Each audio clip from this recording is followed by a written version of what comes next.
सावधान, विवाह को खिलौना न समझो। श्री श्री ठाकुर अनुकूल चंद्र। हमारे जीवन में चलने के पथ पर जाने अनजाने में अनेक गलतियां होती हैं, उनमें से बहुतों में हम सुधार ला सकते हैं। परंतु अगर विवाह में गलती हो जाए, वह गलती फिर सुधारना संभव नहीं हो पाता। खुद का तो होता ही है, समाज पारिपार्श्विक सब कुछ ध्वंस की ओर बढ़ते चलते हैं।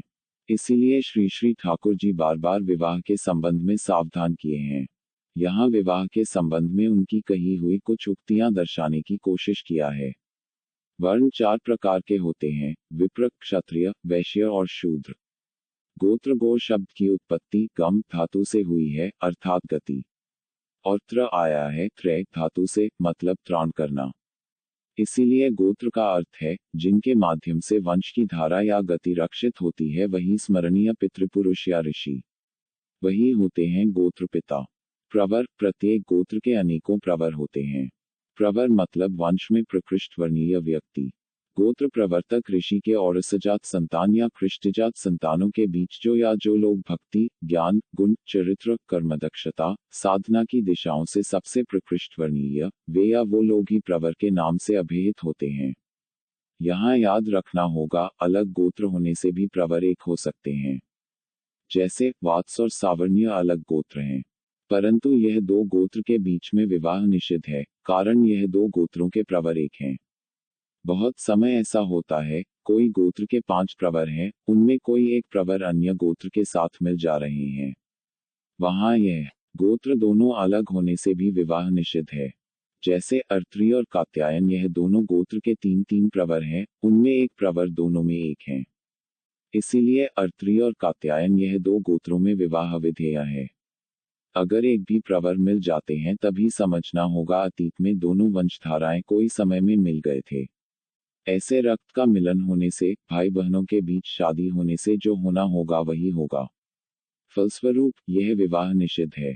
इसीलिए श्री श्री ठाकुर जी बोले हैं, आपातकाल में भी जनन अनुशासन को अग्राह्य मत करो।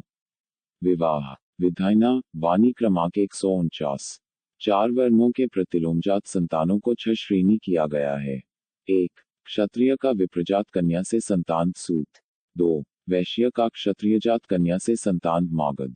3. वैश्य का विप्रजात कन्या से संतान वैदेह। 4. शूद्र का वैश्यजात कन्या से संतान आयोगभ।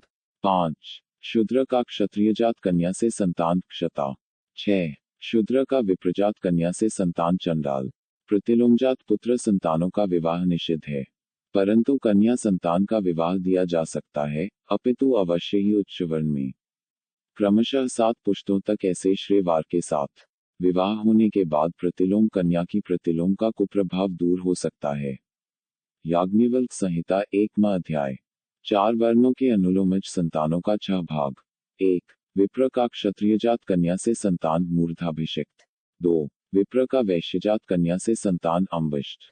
3. विप्र का शूद्रजात कन्या से संतान पार्श्व। 4. क्षत्रिय का वैश्य जात कन्या से संतान इक्वल्स माहिष्य। 5. क्षत्रिय का शूद्र जात कन्या से संतान उग्र क्षत्रिय। 6. वैश्य का शूद्रजात कन्या से संतान करण।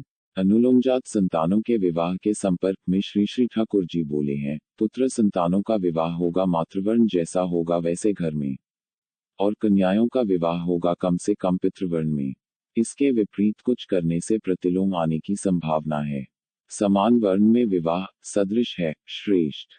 पुरुष का उच्च वर्ण एवं नारी का वर्ण नीचे हो अनुलोम, नारी का उच्च वर्ण और पुरुष का वर्ण नीचे हो प्रतिलोम। वंशानुक्रमिक कुछ व्याधियां हैं, उनको लेके खोज करनी चाहिए। जो वंश में विवाह होगा उसका अंततः 3 पीढ़ियों में कोई पागल है कि नहीं देखना होगा। शेषतः मातृकुल में यदि रहता है तभी वह वंश में शादी करवाने से संतानों के बीच पागलपन होने के संभावना को स्वीकार करके विवाह करवाना होगा। हम लोग घोड़े गाय के प्रजनन के समय कभी भी निकृष्ट जाति के घोड़े सांड से प्रजनन क्रिया संपन्न नहीं करते। वहां बीज की उत्कृष्टता कायम करके चलते हैं। कारण वही जीव ज्ञान का नियम है। लेकिन मनुष्य के समय आधुनिकता की दुहाई देकर सृष्टि को निगृहित और विनिंदित कर देते हैं। सब पाप का प्रायश्चित है, परंतु प्रतिलोम का कोई उपाय नहीं है। यही विधि का विधान है। एक ही विप्र वर्ण में दो श्रेणी है, कुलीन और वंशज। वंशज लोग कुलीन विप्रों से कई गुणों में हीन होते हैं।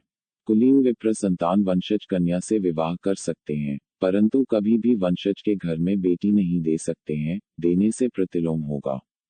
बारेंद्र श्रेणी के विप्रों के बीच भी दो भाग हैं, कुलीन और कौप।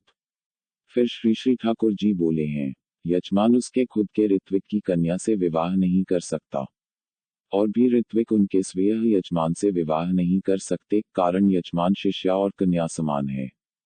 लड़कियों की शादी देरी होने से भी ठीक है, किंतु निम्न वंश में शादी करवाना अच्छा नहीं है। उन्नयन और सुप्रजनन, यह तो है विवाह का मूल। जैसे तैसे करके विवाह करना नहीं भूल। श्री श्री ठाकुर। वंदे पुरुषोत्तमम, वंदे पुरुषोत्तमम, वंदे पुरुषोत्तमम। जय गुरु। सावध।